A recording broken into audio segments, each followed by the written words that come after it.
YSR Congress party వల్ల వచ్చిందని అడుగుతున్నా. మళ్లీ మీరు ఏమారితే మనకు ఇబ్బందులు వస్తాయా లేదా అని మిమ్మల్ని అడుగుతున్నా. అందుకే మహిళలకు న్యాయం చేసే పార్టీ తెలుగుదేశం పార్టీ. మహిళలకు న్యాయం చేసే కూటమి ఈరోజు ఎన్డీఏ కూటమి.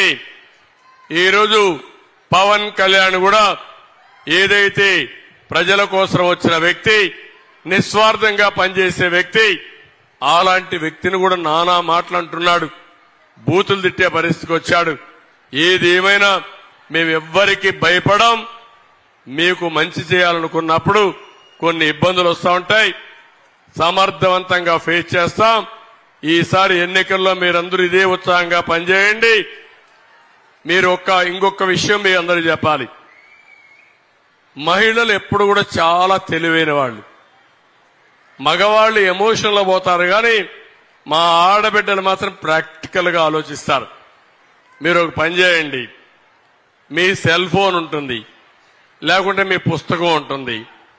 మీ ఇంటి ఖర్చులు ఎంత అవుతున్నాయి, ఒకప్పుడు ఎంత ఖర్చు ఉంది, ఇప్పుడు ఎంత ఖర్చు అయింది. రెండోది, ఇప్పుడు నేను అది ఇచ్చాను ఇది ఇచ్చాను బటన్ నొక్కానంటాడు.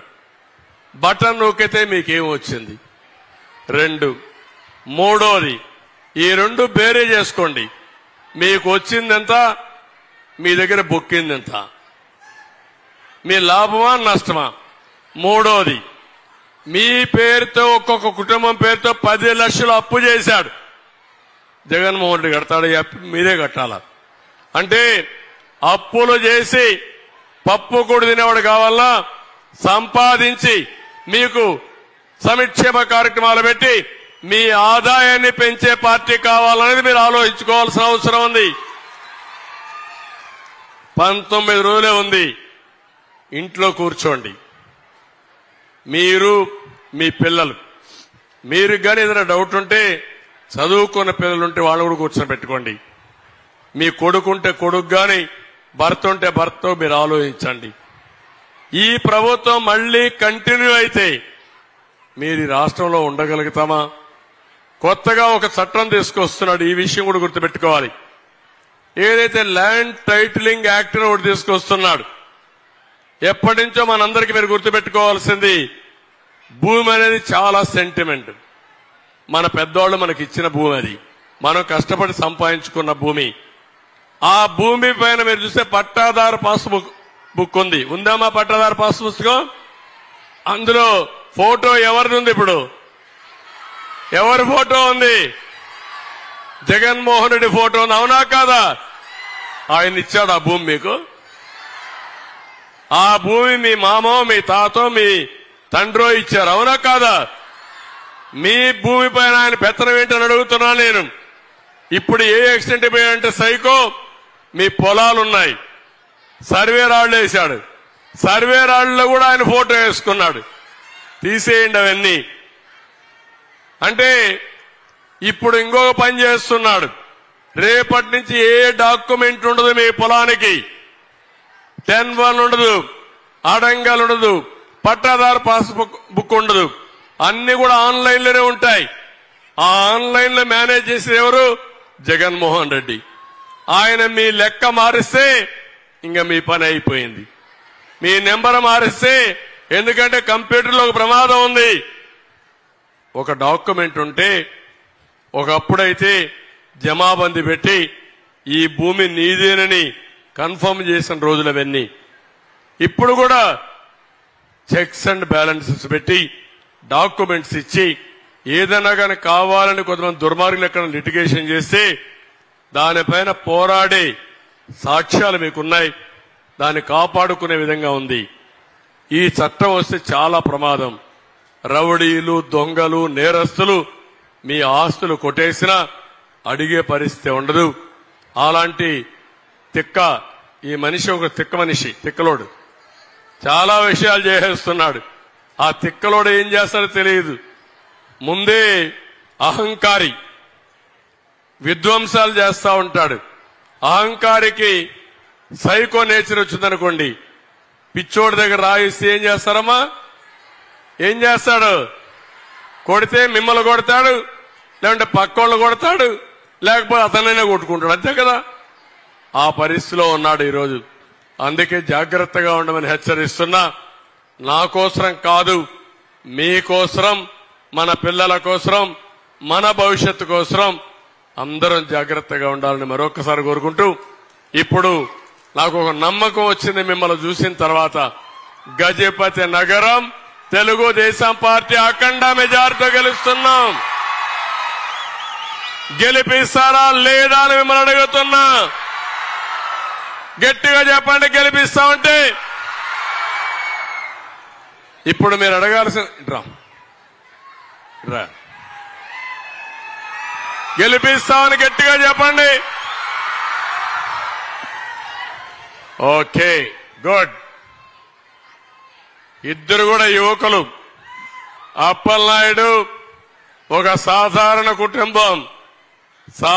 కుటుంబంలో వచ్చిన వ్యక్తిని ఎంపీ చేసే పార్టీ తెలుగుదేశం పార్టీ. ఆయనకు వాళ్ళ తాత ముత్తాతలు కూడా ఎవరు లేరు.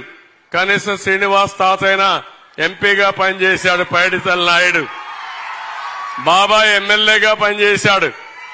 కానీ అప్పలనాయుడు ఒక మామూలు కుటుంబం, పేద కుటుంబం యొక్క అభ్యర్థిని నేను ఎంపీగా పెట్టానంటే అది పేదవాళ్లపైన మాకుండే అభిమానం.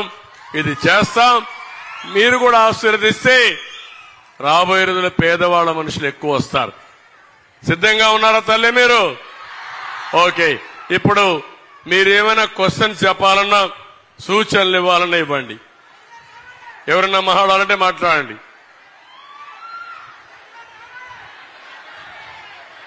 ఎవరైనా మీలో నుంచి మాట్లాడాలి అనుకున్న వాళ్ళు ఏదైనా ఉంటే చెప్పండి, వింటాం.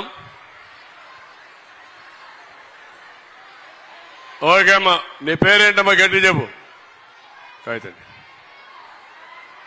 చెప్పమ్మా.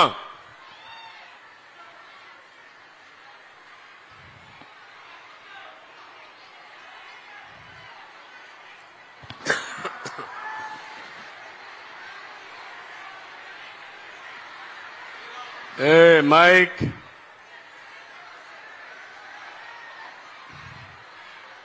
చెప్పమ్మా. Please carry on. రాలేదా?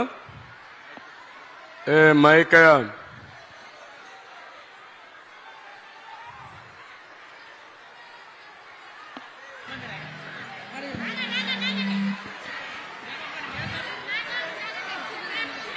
రాలేదు. ఏ mike what is the problem? నువ్వు మాట్లాడతామా? మాట్లాడు. వారైనా నువ్వు మాట్లాడుతామా? చెప్పమ్మా. ఒక తల్లికి ఇద్దరు బిడ్డల కన్నా ఎక్కువ ఉంటే, నలుగురు బిడ్డలుంటే వాళ్ళ పరిస్థితి ఏంటి సార్? నలుగురు బిడ్డలుంటే వాళ్ళ పరిస్థితి ఏంటి?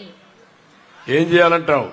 వాళ్ళు కూడా చదువుకోవాలి కదా సార్, అభివృద్ధి చెందాలి కదా, ఉద్యోగం చేయాలి కదా, కుటుంబాన్ని పోషించాలి కదా. నీకు ఎంతమంది పిల్లలమ్మా? ఇద్దరు పిల్లలు సార్. ఇద్దరితోనే సరిపెట్టావు. నీ ఇద్దరి బిడ్డలకు ఇద్దరికి 15,000 వస్తుంది. ఎవరైనా ముగ్గురు బిడ్డలుండే తల్లి ఉంటే ఆ తల్లికి కూడా ముగ్గురికి వస్తుంది. నలుగురుంటే నలుగురికి వస్తుంది. నలుగురుంటే 60,000 ఇస్తాం. ఇప్పుడు ఆడబిడ్డకి ఇద్దరే ఉన్నారు కాబట్టి 30,000 వస్తుంది. నలుగురుంటే 60,000 ఇస్తామని కూడా మీకు హామీ ఇస్తున్నా. నేను అందుకే ఒక మాట చెప్పాను, మన పిల్లలే మన ఆస్తి. మన పిల్లల్ని బాగా చదివిస్తే ప్రపంచాన్ని జయించే శక్తి మన పిల్లలకు ఉంది. చదువు చాలా ముఖ్యం. అలాంటి చదువు నేర్పించే బాధ్యత, దానికి ఆర్థిక సహాయం చేసే బాధ్యత మేము తీసుకుంటాం. బాగా దగ్గరుండి చదివించమ్మా. మళ్ళా ఇప్పుడు ఈ సైకో వస్తే ఏ మాత్రం వయసమ్మా మీ పిల్లలది? 4th క్లాస్ ఒకడండి, ఫస్ట్ స్టాండర్డ్ ఒక అబ్బాయి అండి. 4th క్లాస్ ఒకరు ఫస్ట్ క్లాస్. నీకు 4వ తరగతి వాడు 7 పోతే ఈ సైకో ఉంటే ఎక్కడన్నా గంజాయికి కూడా అలవాటు అయిపోతారు. జాగ్రత్తగా ఉండుతాలి. ఇప్పుడు ఇక్కడ ఉండే వాళ్ళు ఎవరికైనా మీ పిల్లలు గాని మీ ఇంటి పక్క వాళ్ళకి గంజాయి అలవాటైన పిల్లలు లేకుంటే వాళ్ళు పడే ఇబ్బందులుంటే చెప్పండి. ఎవరైనా ఉంటే మీ దగ్గర ఒక ఎవిడెన్స్ ఉంటే, సాక్ష్యం ఉంటే ఓసారి మీరు చెప్పాలంటే బాధపడతారు కానీ వాస్తవం దీని నుంచి మనం కాపాడుకోవాలి. చెప్పమ్మా. నెక్స్ట్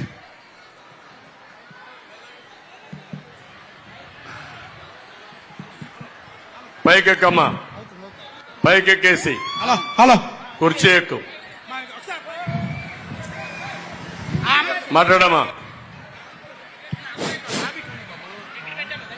హలో హలో చెప్పమ్మా. గౌరీని పైకి నిలబడలేను, చెయ్యి రెక్కలేను.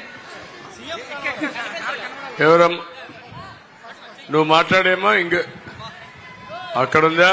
ఓకే. ఏం తాలే నువ్వు చెప్పు. సార్ నేను నిలబడ ఎక్స్ సర్పంచ్ సార్. అంటే ఇప్పుడు భూ సర్వే పేరుతో చాలా దందా జరుగుతుంది సార్. దాన్ని మన ప్రభుత్వం వస్తే అరకట్టాలి సార్. రైతులకి పాతాళంలో తొక్కేస్తున్నారు. అసలు రైతు అనేవాడు ఎక్కడా కనిపించట్లేదు. మన ప్రభుత్వం వచ్చినట్లయితే రైతుని ఎజెండాగా నిలబెట్టాలని నా కోరిక సార్. రైతునమ్మా. అవును సార్.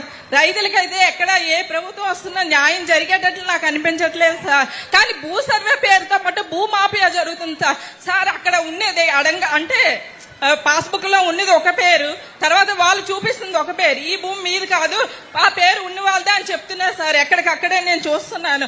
ఆ బాధ్యతల్లో నేను కూడా ఒకరు ఉన్నాను సార్. ఏం జరిగిందమ్మా? నీ అనుభవం ఏంటమ్మా? అంటే సార్ మీ అనుభవం ఏంటి? మీ అనుభవం అంటే నా అనుభవం అంటే నాది కూడా ఉంది సార్. అది ఇప్పుడు బయటికి లీక్ చేయలేను సార్.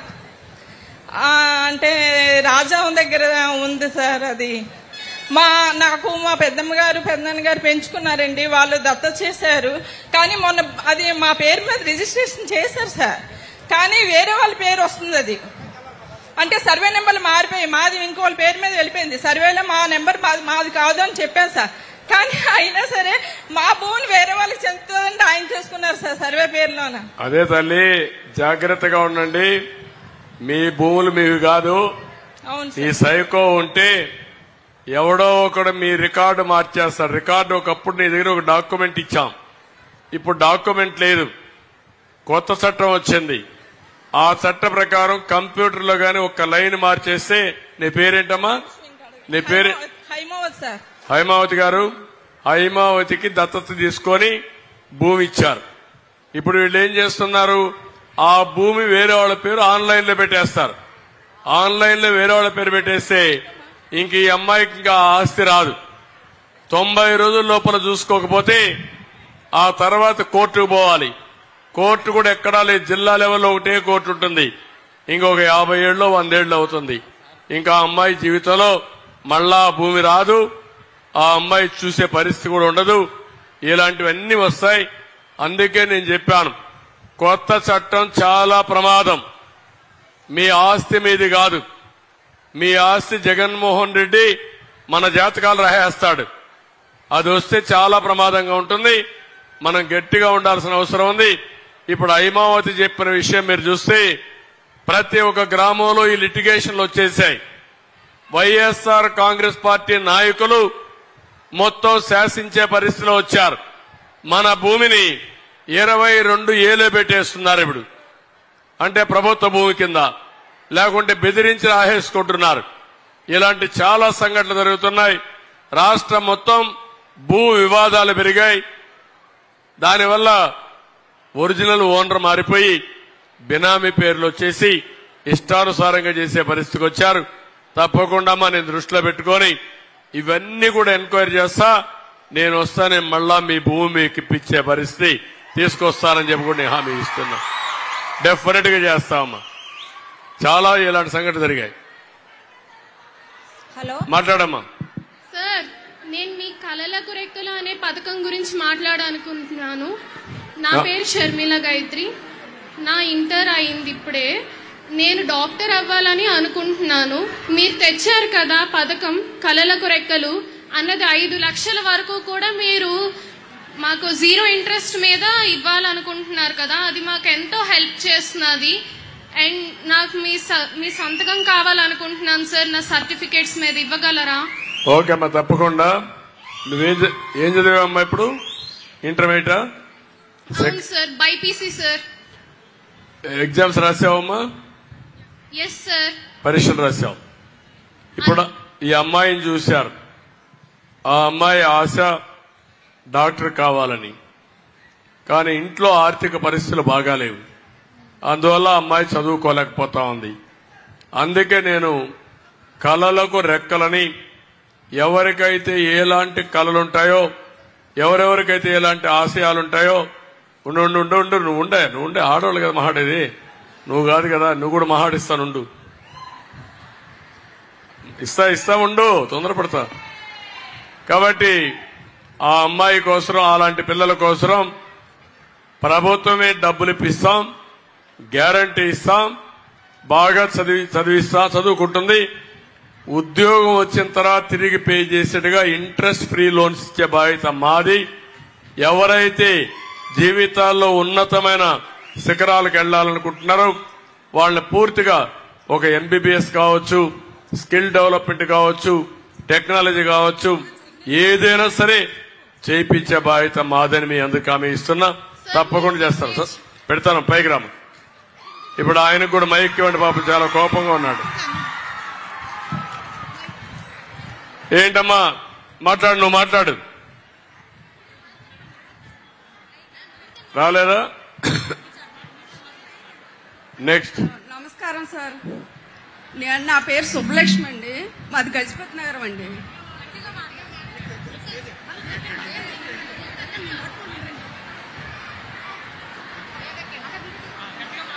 చెప్పమ్మా. మాది గజపతి నగరం సార్. మాకు అంజీపురంలో ల్యాండ్ ఉంది సార్. అప్పలనరసింహ గారి సైట్లు ఎదురుగా ల్యాండ్ ఉంది సార్, ల్యాండ్ ఎదురుగా. అది తీసేసుకోవాలని మాకు చాలా ట్రై చేశారు సార్ 2 సంవత్సరాల నుంచి. ఒక్క నిమిషం ఏమమ్మా? 2 సంవత్సరాల నుండి మాకు చాలా ఇబ్బంది పెడుతున్నారు సార్. ఇప్పుడు డీసెంట్ గా కూడా పేర్లు మార్చేశారు సార్. మాకు మక్కు శ్రీధర్ గారు నాకు అండగా ఉండి నాకు ఇప్పటి వరకు కూడా చాలా ఇంతవరకు తీసుకొచ్చారు సార్. ఇప్పుడు కూడా వారం రోజుల క్రితం నీ పేరేంటమ్మా? నా పేరు సుబ్బలక్ష్మి, మేడిశెట్టి సుబ్బలక్ష్మి సార్. సుబ్బలక్ష్మి గారు ఒక బాధ. అవును సార్. భూమి మీదేనా? మాదేనండి, మా మామయ్య గారు సంపాదించిందండి. మీ మామయ్య గారు సంపాదించిన భూమిని వాళ్ళు తీసేసుకోవడానికి మరి రోడ్ పాయింట్ సార్. రికార్డులు మార్చేశారా? మార్చేశారు సార్, పేర్లు మార్చేశారండి, అన్ని మార్చేశారు. డీసెంట్ గా వారం రోజుల క్రితం మాది పొలం దున్నేశారండి. దున్నేస్తే మా ఆయన గారు వాళ్ళ వల్ల ఇదైపోయి హాస్పిటల్లో ఉన్నారండి వారం రోజుల నుండి. ఈలాగా మళ్ళీ 3 రోజుల క్రితం దున్నేసాక పోల్సేస్తారు సార్. 3 రోజుల క్రితం మేము హాస్పిటల్లో ఉండగా నిన్నే హాస్పిటల్ నుండి వచ్చాం సార్. మాకు నిన్నే తెలిసింది సార్. మాకు మీరే న్యాయం చేసి నా భర్తను కాపాడాలని కోరుకుంటున్నాను సార్. ధైర్యంగా ఉండి సుబ్బలక్ష్మి గారు. ఇప్పుడు మీరు ఇక్కడుండే మహిళలు, రాష్ట్రంలో ఉండే ప్రజలు ఆలోచించుకోవాలి. ఇప్పుడు సుబ్బలక్ష్మి గారు చెప్పింది వాళ్ళ మామగారు సంపాదించిన ఆస్తి వాళ్ళకిస్తే ఇప్పుడు ఆ రికార్డు మార్చేసి వీళ్ళు కబ్జా చేసి ఆవిడని బయట పంపించేసే పరిస్థితికి వచ్చారు. అవును సార్. జేఈ నాగేశ్వరరావు వెనకాల నాయకులు సార్, ఎవరిని అడిగినా సరే అప్పలనరసింహ గారు అని చెప్తున్నారు సార్. మమ్మల్ని చాలా ఇబ్బంది పెట్టేస్తున్నారు. మా ఆయన గారు అయితే హాస్పిటల్లో ఉన్నారు సార్. ఇప్పుడు ఆయన పరిస్థితి బాగాలేదండి. నాకు మీరు న్యాయం చేయాలని కోరుకుంటున్నాను సార్. నా భర్త నాకు న్యాయం చెయ్యండి. ఒకటమ్మా, నేను ఇప్పుడు సుబ్బలక్ష్మి గారు చెప్పేది మీకు అర్థమైందమ్మా? అర్థమైందంటే చేతులు పైకెత్తండి. ఇప్పుడు ఆ అమ్మాయికి న్యాయం జరగాలంటే మళ్ళా కూటమి రావాలి.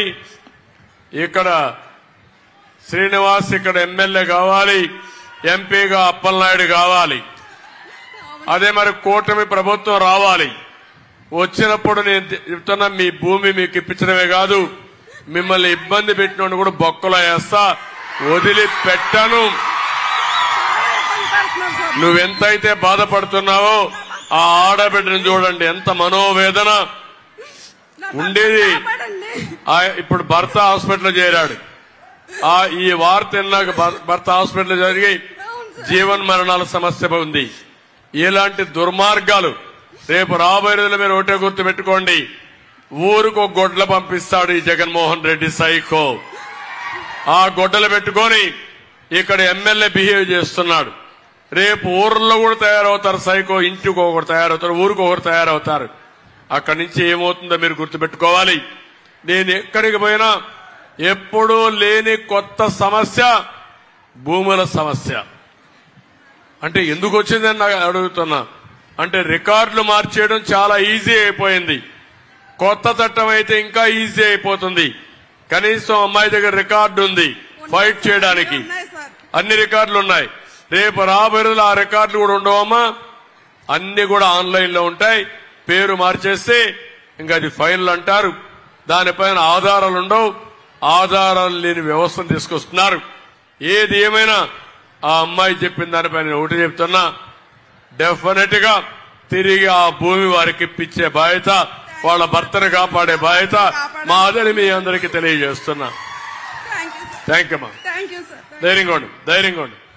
ఒకటేనమ్మా మీరు గుర్తుపెట్టుకోవాలా సుబ్బలక్ష్మి గారు, భయపడిపోయి నువ్వు మనోవేదన పడిపోయి వాడు ఎమ్మెల్యే గొప్పోడు నేనేం చేయలేను అనే ఆలోచన నీకు వచ్చేసి, అంటే రెండే మార్గాలు. ఒకటి ఎదురు తిరిగి పోరాడి నీ హక్కులు కాపాడుకోవడం. నాలాంటి వాడికే సాధ్యం కాలేదు. నీ పరిస్థితి నేను అర్థం చేసుకోగలుగుతాను. అలాంటి పరిస్థితుల్లో చాలా మంది నీలాంటి వాళ్ళు మనోవేదన గురై భర్త చనిపోవడం, భర్త చనిపోతానే భార్య కూడా ఆత్మహత్య చేసుకోవడం ఎన్ని జరుగుతున్నాయి. ఒక ఉదాహరణ ఇస్తున్నా. మొన్నే ఒంటిమిట్ట నేనే అక్కడ దేవాలయాన్ని బాగా రామాలయాన్ని అభివృద్ధి చేశాను. చేసిన తర్వాత అక్కడ భూముల విలువలు పెరిగాయి. ఒక అతనైతే వీవర్ కమ్యూనిటీ నష్టం వచ్చింది. నష్టం వస్తే అప్పులైపోయాడు. అప్పులైపోయిన తర్వాత కనీసం 4 ఎకరాల భూమి ఉంటే కొంత అమ్మేసి ఆ అప్పులు కట్టేద్దామని పోయాడు. రికార్డు చూస్తే ఆ 4 ఎకరాలు వేరేవాడు ఇదే మరి కబ్జా చేసేశాడు. రికార్డులే తారుమారు చేసేశాడు. అందరి దగ్గర తిరిగాడు. తిరిగి తిరిగి కాళ్ళు అరిగిపోయినాయి. ఏం చేయాలో తెలియదు. కడా జీవితం మీద ఆశుదులుకొని రైల్వే ట్రాక్ దగ్గరికి వెళ్లి రైలు కింద పడి చనిపోయాడు. ఆయన చనిపోయిన వెంటనే ఇంట్లో భార్య కూతురుంటే వాళ్ళిద్దరూ కూడా విషం దాగి చనిపోయారు. అంటే 3 చనిపోయారు. ఒక అమ్మాయి హైదరాబాద్ లో ఉంది. ఆ అమ్మాయి ఒకటే మిగిలింది. ఆ అమ్మాయికి నేను పార్టీ పరంగా 5 లక్షల రూపాయలు ఇచ్చి ఆ కుటుంబాన్ని ఆదుకున్నామని చెప్పి నేను మీకు తెలియజేస్తున్నా. ఎంతమందిని ఆదుకోగలుగుతాం? ఆ 4 ఎకరాల ఆస్తి 50 లక్షల కోటి రూపాయలు ఉంటుంది. నేను ఇవ్వగలిగేది ఒక 5 లక్షలు 2 లక్షలు ఇస్తాం. కానీ ఇలాంటి దుర్మార్గాలు చాలా జరుగుతున్నాయి. అదే నేను బాధ. ఆ ఆడబిడ్డ చెప్తుంది. ఏంటమ్మది చెప్పు. Hello mic. సార్ నమస్కారం సార్. నా పేరు హైమావతి. నేను ముచ్చార్ల గ్రామం గజపతి నగరం జిల్లా నుంచి వచ్చాను. చెప్పమ్మా. మీకు ముందుగా కృతజ్ఞతలు చెప్పడానికే వచ్చాను. ఎందుకంటే మీ వల్ల 2 లక్షల రూపాయలు మా నాన్నగారి అకౌంట్ లో పడ్డాయి. నేను చాలా చిన్న పేదరికం నుంచి వచ్చిన అమ్మాయిని. మా నాన్న, మా అమ్మ, నేను, అదే మా ఫ్యామిలీ. అలా గడుపుతుండగా మా నాన్నగారు ఎంతో కష్టపడి డిగ్రీ వరకు నన్ను చదివించారు. సడన్ గా మా అమ్మగారికి ఒంట్లో బాగోలేక హఠాత్తుగా చనిపోయారనమాట. చంద్రన్న బీమా పథకం కింద మేము ఏడ్చిన టైంలో మీరు ఒక అన్నగా, ఒక ఇంటికి పెద్దగా మమ్మల్ని ఆదుకున్నారు. 2 లక్షల రూపాయలు మా నాన్న అకౌంట్ లో చేశారు. నాకు అప్పుడు ఎవరికి థ్యాంక్స్ చెప్పాలో తెలియక, ఇప్పుడు వచ్చిన అవకాశం మీకు కృతజ్ఞతలు ఎలా చెప్పాలో తెలియక నాకు చాలా ఆనందంగా ఉంది. ఈ అవకాశం వచ్చినందుకు 2 లక్షల రూపాయలు ఇచ్చి మమ్మల్ని ఆదుకొని మా ఫ్యామిలీని ఒక అన్నగా, ఒక పెద్ద కుటుంబానికి వచ్చిన దాతగా వచ్చి మమ్మల్ని ఆదుకున్నారు. మేము చాలా సంతోషంగా అప్పుడు ఫీల్ అయ్యాం. తర్వాత ఇప్పుడు మీరు వచ్చిన తర్వాత అప్పుడు మా నాన్నగారికి పెన్షన్ వచ్చింది, నాకు నిరుద్యోగ భృతి వచ్చింది. తర్వాత మీరు పరిపాలనలో లేనప్పుడు మా నాన్నగారు పెన్షన్ తీస్తారు. 5 సంవత్సరాలు అయింది, అప్లై చేసినా వచ్చేది కాదు. నాకు నిరుద్యోగ భృతి కూడా లేదు. ఇప్పుడు మీరు మళ్ళీ పరిపాలనలోకి వస్తే మా నాన్నగారికి పెన్షన్ వస్తుందని, నాకు నిరుద్యోగ భృతి వస్తుందని, ఏదైనా జాబ్ వస్తుందని, నేను మా ఫ్యామిలీని మళ్ళీ మీరు ఆదుకుంటారని కోరుకుంటున్నాను. మీరు మళ్ళీ రావాలి. మా సైకిల్ గుర్తుకే ఓటు వేయాలి. ప్రతి గ్రామానికి, ప్రతి జిల్లాకి కూడా తెలుగుదేశం పార్టీ రావాలి అని కోరుకుంటున్నాను. నా ఓటు ఎప్పుడూ తెలుగుదేశానికే అని నేను కోరుకుంటున్నాను. మా నాన్నగారు కూడా ఎప్పుడు తెలుగుదేశానికి అభిమాని అని, నాకు కూడా చిన్నప్పటి నుంచి తెలుగుదేశానికే హానెస్టీగా ఉన్న తెలుగుదేశం పార్టీకే ఓటు వేయాలని నన్ను ఎప్పుడూ చెప్తూ ఉండేవారు. నా ఫస్ట్ ఓటు, నా చివరి ఓటు కూడా ఎప్పుడూ తెలుగుదేశం పార్టీకే అని నేను కోరుకుంటున్నాను. ప్రతి గ్రామానికి, ప్రతి జిల్లాకి మీరే మా ముఖ్యమంత్రిగా కావాలని కోరుకుంటున్నాను sir. Thank you. Thank you. నీ పేరేంటమ్మా? హైమావతి సార్. ఇప్పుడు హైమావతి చెప్పింది, నేను ఆ రోజు చంద్రన్న బీమా తీసుకొచ్చాను. ఎవరైనా చనిపోతే 30,000 రూపాయలు మట్టి ఖర్చులకు ఇచ్చేవాళ్ళం చనిపోయిన రోజునే. ఆ తర్వాత 2 లక్షల రూపాయలు ఆర్థిక సహాయం చేశాం, దాన్ని పెంచాం, 5 లక్షల వరకు చేశాం. నేను గాని ఉండుంటే ఇప్పుడు చంద్రన్న బీమా 10 లక్షల రూపాయలు చేయాలని చెప్పి నేను ఆలోచించాను. ఒక్కొక్కరికి 10 లక్షలు వచ్చుండేది. అది కూడా పోయే పరిస్థితి వచ్చింది. ఆ అమ్మాయి చదువుకోనుంది. నేను అప్పుడే 3,000 రూపాయలు నిరుద్యోగ భృతి ఇచ్చాం. ఈ రోజు మళ్ళా అమ్మాయికి హామీ ఇస్తున్నా, నిరుద్యోగ భృతి ఇస్తాం, 3,000 రూపాయలు ఇస్తాం, ఉద్యోగం కూడా వచ్చినట్టు చూస్తాను. అవసరమైతే ఇలాంటి పిల్లలకు స్కిల్ డెవలప్మెంట్ కూడా చేసి మంచి ఉద్యోగం వచ్చేట్టుగా వాళ్ళ తండ్రికి ఇప్పుడు పెంచను 4,000 రూపాయలు మీ ఇంటి దగ్గరనే ఇప్పించే బాధ్యత నాది. అది కూడా ఇస్తాం. 4,000 ఇస్తాం, మొదటి తారీఖున ఇస్తాం. రెండో విషయం కూడా మీరు చూస్తే, 1 నెలలో తీసుకుంటే 2 నెలలు ఇస్తాం, 2 నెలలు తీసుకోతే 3 నెలలు ఇస్తాం, 3 నెలలు తీసుకోకపోతే 4వ నెల ఇస్తాం. పింఛన్లు ఏప్రిల్ నుంచే ఇస్తాం. నేను గవర్నమెంట్ ఫామ్ చేసేది జూన్ నెలలో 4వ తారీఖున రిజల్ట్స్ వస్తాయి. తర్వాత గవర్నమెంట్ ఫామ్ చేస్తాం. కానీ మీ పింఛన్ మాత్రం ఏప్రిల్ నుంచే ఇస్తానని మీ అందరికీ హామీ ఇస్తున్నా. కాబట్టి అది వస్తుందమ్మా. నీకు నిరుద్యోగ భృతి కూడా వస్తుంది. మైక్ ఆ అమ్మాయికి పంపేయండి. ఆ మైక్ మైక్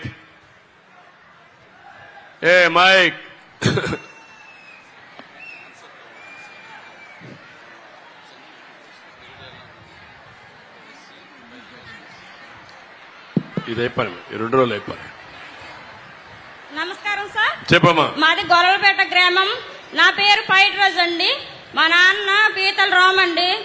తెలుగుదేశం పార్టీ 48 సంవత్సరాల కానించి ఆ పార్టీలే ఉంటుందండి. మా ఇంటికి దారి ఎల్లీకంట వైఎస్ఆర్ పార్టీ వాళ్ళు దాడి చేసి ఎలుగెట్టేశారండి. కంచేసి 45 సంవత్సరాల కానించి తెలుగుదేశం పార్టీలో ఉందన్న ఉద్దేశంగా ఇప్పుడు గతగా 4 సంవత్సరాల కానించి అదే ఇబ్బందులు పెడతానండి. రక్తాలు వచ్చినట్టు కూడా రండి, ఇంటింటికి వచ్చి మరీ కూడా రండి.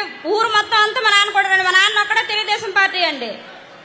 మాకు కంప్లైంట్ పోలీస్ స్టేషన్ ఇచ్చాం, మళ్ళీ ఎంఆర్ ఆఫీస్కి ఇచ్చాం. ఎక్కడ ఇచ్చినా మాకు స్పందన దొరకలేదండి. మాకు మీ న్యాయం చేస్తారని కోరుకుంటున్నామండి.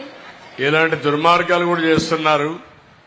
పార్టీ పరంగా వేధింపులు, ఇలాంటి దౌర్జన్యాలు చేసే పరిస్థితి వచ్చారు. ధైర్యంగా ఉండమ్మా. 20 రోజులు, ఆ తర్వాత తప్పకుండా నీకు న్యాయం చేయించే బాధ్యత నాది. డెఫినెట్ గా నీకు న్యాయం జరుగుతుంది. నువ్వేం ఆధారపడేది గట్టిగా ఉండు, నేను చూసుకుంటా.